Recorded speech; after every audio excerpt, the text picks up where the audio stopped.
The following audio recording is classified documentation for case with the enclosure. Unauthorized access to this information will lead to immediate intervention.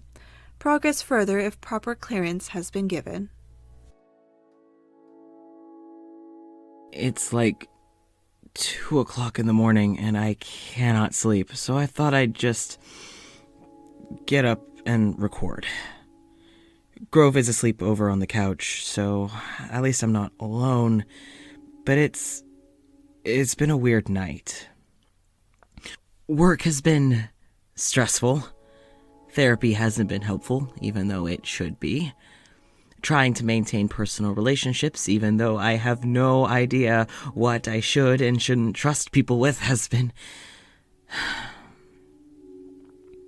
Headaches have been coming and going. Sleeping troubles are, well, I guess obviously still troubling me. I've stopped seeing Dr. Rahal over every little thing. He wants to help, but there just doesn't seem to be anything that I can really do. I've done everything he suggested. Sometimes it helps, but usually it doesn't. It really feels like he's worried, but I swear there's stuff he's not telling me. So I don't really know how to feel about all that. And then there's Dr. Damon and Mr. Zimmer. They care. At least they say they do. Of course we care. That's our job. Or something like that. I don't know. Dr. Damon has been getting a bit more dismissive of things that I'd consider progress or achievements. I'm making friends. I'm developing bonds. I'm finding things I like to do outside of work. I'm living. But she seems to try and just focus on, emotional responses and faults. Never successes. How I physically feel when stressed, what my sleep is like, things like that. I don't feel listened to. I feel pried into. And then there's Mr. Zimmer. We started by just getting to know each other. The first meeting was strange. It felt more like something I'd seen on TV rather than an actual person talking to me. He was curious about me, but kept reminding me that all I needed to do was just work with him, and that it would be an easy fix. I don't like that phrasing. Fixing. I don't feel broken. Yeah, an absolute mess and a half, but I don't like being told that I'll be fixed. Like I'm some cracked object or something. Like there's some sort of end goal that I need to become instead of just being able to be me and thrive. We were hitting some hiccups a while back. I've been getting strange dreams, but he thinks it's just anxiety and stress. It's like I'll be dreaming, but I can't move. I'm laying on my back, and no matter how hard I try, I can't move. There's usually other people in the room, but I can't see faces or make out what's being said, and there's often bright lights shining right on me. He said it's likely just me feeling trapped or like an outsider in my own life, which, yeah, that's exactly how I feel. I feel like I can't grow because I don't remember. I don't have a base to really grow off of. I mean, I know in general what I did before, work-wise. I know where I went to school, at least according to my records. I brought up maybe taking a vacation to drive out to see the IU campus. Maybe that could help jog my memory a bit. But I did just have a week off. I doubt that I'd be approved for another vacation anytime soon. And I'd hate to drive all that way all by myself. I don't even know if I could take Grove. Like, would he be able to go so far away from Wichton? Anyways, not like I'd get approved for it anytime soon. There's no guarantee that it would even do anything for me besides be a waste of gas money. So I just keep going to therapy with Dr. Damon and Mr. Zimmer. talking about my feelings, talking about my lack of remembering, talking about whatever I got up to that day, about feeling unfulfilled, feeling tired, and feeling stuck. I'm finally getting involved around town. I still go every week or so to Mrs. Wethington's bakery, to the Chronicle Inn to see Esther and Laura. I was an idiot and agreed a few weeks ago to talk at the school's upcoming career day, which I still have no idea how to prepare for. Something doesn't feel right about going and just lying to a bunch of kids for like an hour. You know, for someone who complains about lying, I sure do lie a lot. But what else am I supposed to do? Tell people what I really do?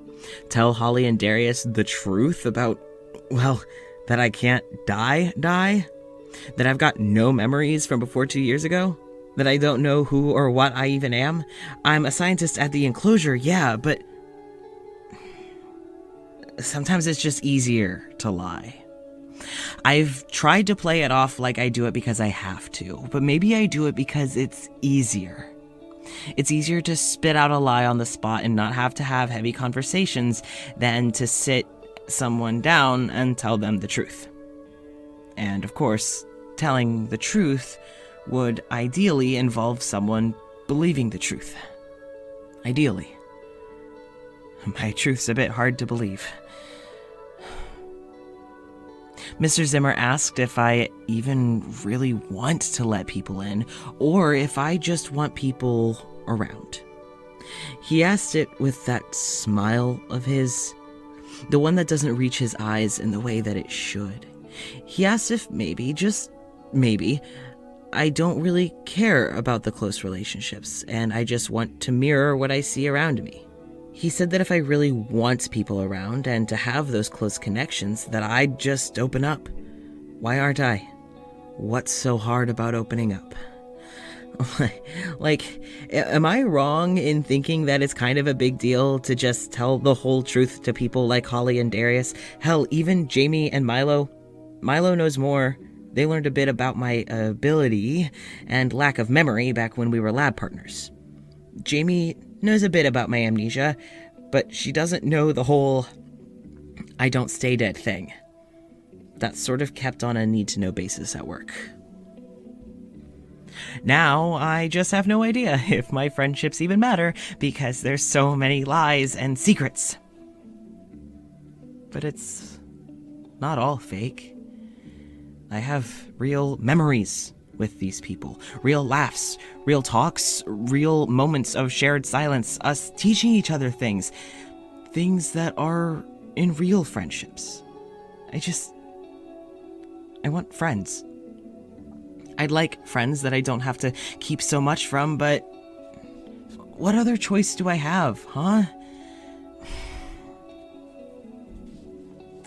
I actually told Darius a bit about my attending IU recently. But when he asked me about it, I told him the truth, in that, well, I don't really remember a lot about it. We joked about it being that I was so overwhelmed by the paperwork and research. I'm not going to correct him.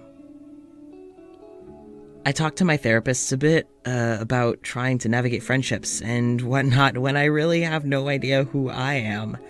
How am I supposed to be honest if I don't even know what's true? I guess that's just something else to work on, huh? Recently, I did a bit more digging on my own files, and sorry. I think the exhaustion's getting to me. I keep seeing shadows in my peripheral. And it keeps feeling like someone is there, but nothing. This started pretty recently. It's okay. It's okay, Grove. I'm okay. I'm alright. Go back to sleep. Anyways, I looked into my own files. There's not much on me from before the incident, as usual. But, I mean, I worked for a different company, so I guess it makes sense that they don't have my files. It's weird, though, that I can't even find the name of the company I previously worked for. I suspect it's something to do with confidentiality, but it's still strange. I tried to look into the incident itself, but again, password barriers. That's the thing I keep hitting when I look into myself, into Dr. Kelder from the business card I found, when I try to learn more about my former teammates who didn't survive the incident. Everything is password blocked. Of course. If I could learn what I'd been studying, that could likely explain so much. Like, what has the ability to make a human nigh immortal? I still don't know if things like illness and age can kill me. I assume the former can't, but I have no idea about age. There's nothing in my studies that points to what could have done this to me. But I have this record of a life prior to the incident. Even if a lot of it is behind a barrier, it's there. I can feel it. I just need to get to it. I've got nothing else to go with. I'm also trying to just be more often, you know? Just let myself exist in the moment. Just let myself live. That's something that Dr. Rahal suggested when I kind of broke down to him once. God, that was embarrassing. It helps that I have people around, you know, now like Holly and Darius. They're getting closer as buds, and they're still planning a time for us to go sledding and to hang out. And while I love being around them both, it can be tiring. I always worry I'm gonna say the wrong thing, or reveal too much, or that they're gonna realize that I'm actually pretty damn dull.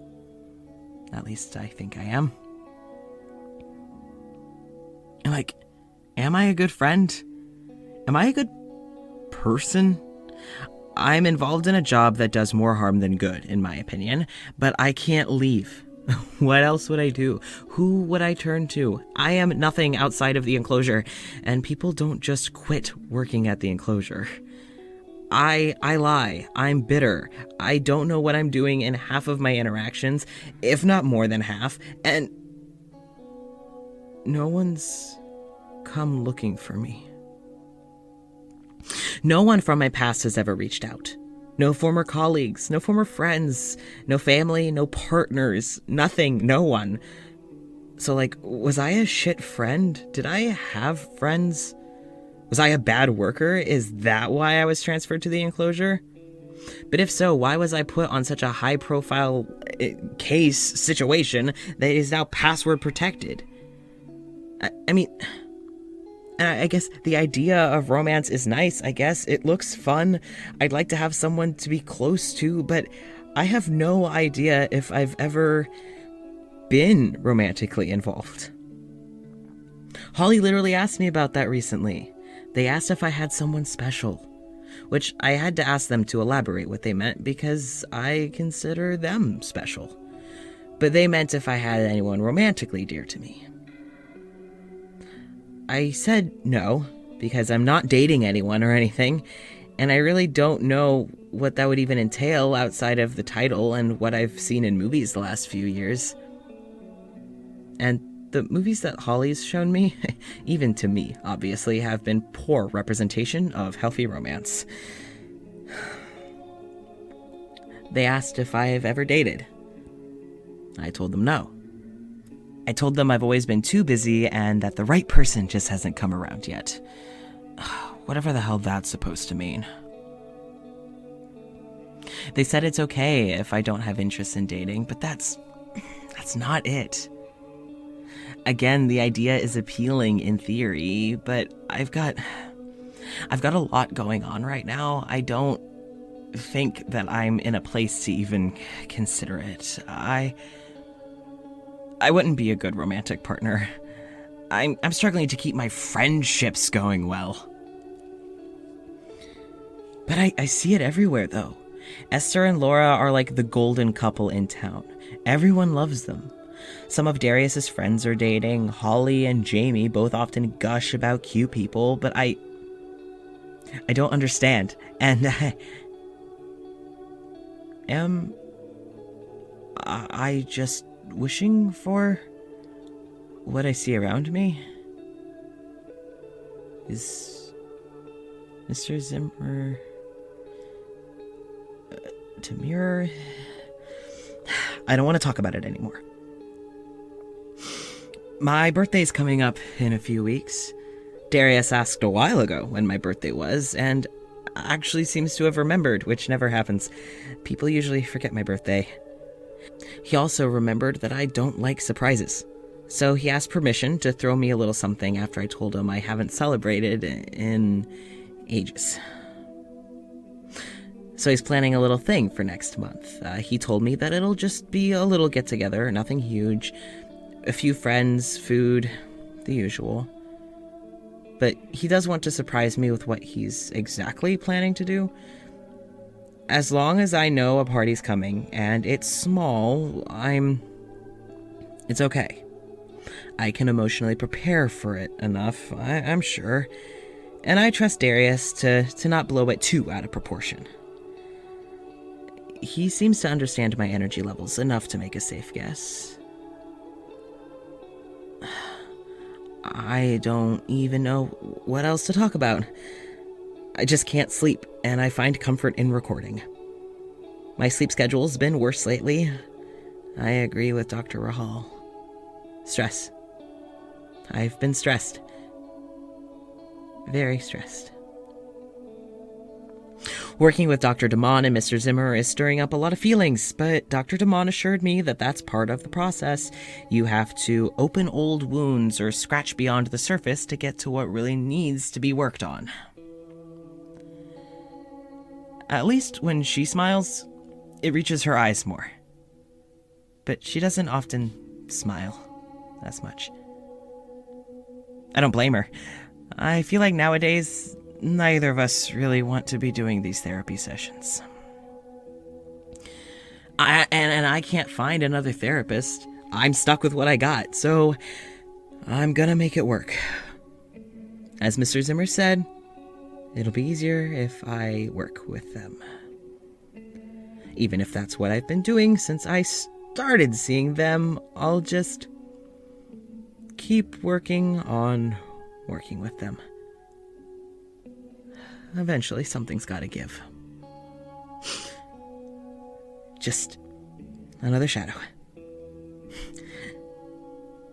The kids stopped knocking an hour ago. It's just Grove and I. Maybe I should turn on the TV for some background noise or something. Just something besides the ringing silence and whatever noises settling houses tend to make at night.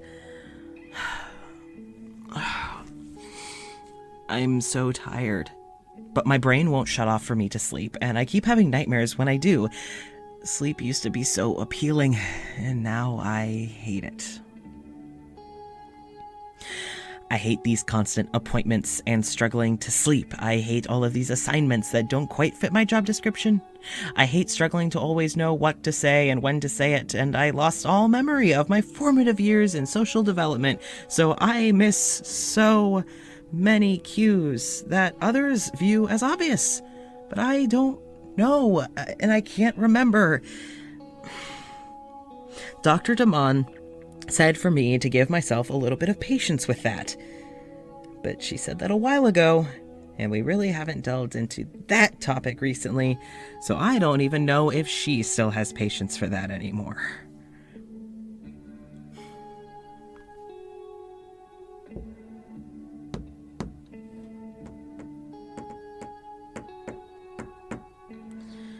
Are you kidding me? Come on, there's no need to be doing this now. Guys, I'm tired. Please, just leave me be for one night. Please. I'm just trying. I don't even know. I don't. There's too much. Too much. Please leave me alone. Please just leave me alone. Please. I can't. Just please. I said stop.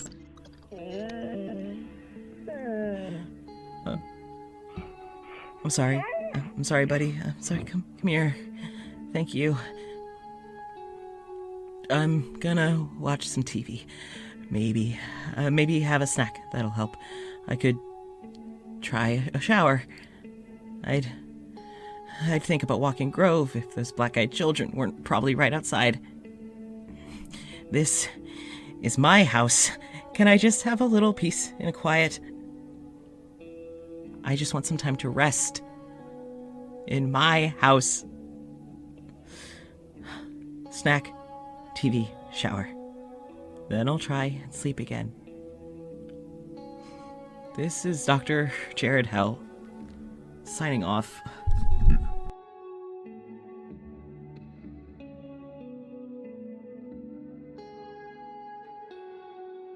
Jar of Rebuke is written and produced by Casper Oliver, who is also the voice of Dr. Jared Hell. The intro is read by Vanessa Rosengrant, and credits are read by Ashley Kraft, who has created the podcast official graphics. Episode was edited by Chelsea Finley. Music was created by Luke Menace, spelled Menniss, who you can find and support on Bandcamp, Spotify, and Twitch. Follow us on social media for updates. If you've been enjoying us, please consider leaving a rating, review, or comment wherever you tune in. You can also support us on Patreon or Pod Hero by following the links in our episode description. And special thanks to our Patreon supporters, Tristan, Perry, Devin, Becky, Nico, and Joyce. And now, if you've been enjoying Jar of Rebuke, check out this other queer horror podcast.